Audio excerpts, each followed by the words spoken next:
तर नागपूरमध्ये भाजपच्या माजी महापौर अर्चना डेहनकरांच्या घरातच बंडखोरी झाली आहे।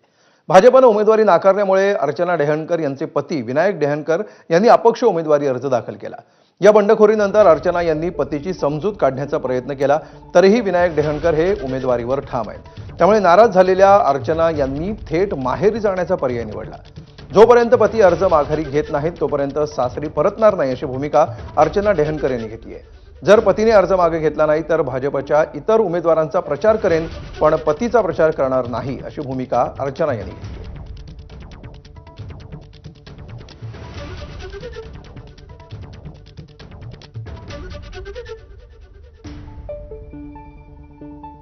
काही राजकीय समीकरणांमध्ये त्यांना तिकीट नाकारलं असेल तर मला असं वाटतं की आता जे झालेलं आहे त्याला स्वीकारून पक्षाच्या सोबत उभं राहायला पाहिजे। एक वेळ अशी पण आली होती की बावनकुळे साहेबांना सुद्धा तिकीट नाकारल्या गेली होती, त्यांनाही कुठेतरी थांबावं लागलं होतं, पण पक्षाने नंतर त्यांना पण परत एक दिला। म्हणजे अटलजी जसं म्हणतात ना, त्यांची जी कविता आहे अंधेरा छटेगा कमल खिलेगा, तर ते त्यांच्यासाठी पण लागू आहे की तुमच्या मनात जे आहे तुमच्या प्रती जे तर निश्चितच तुमच्या एक होईल चांगलं। अर्चना डेहनकर विनायक डेहनकरांच्या प्रचाराला जातील।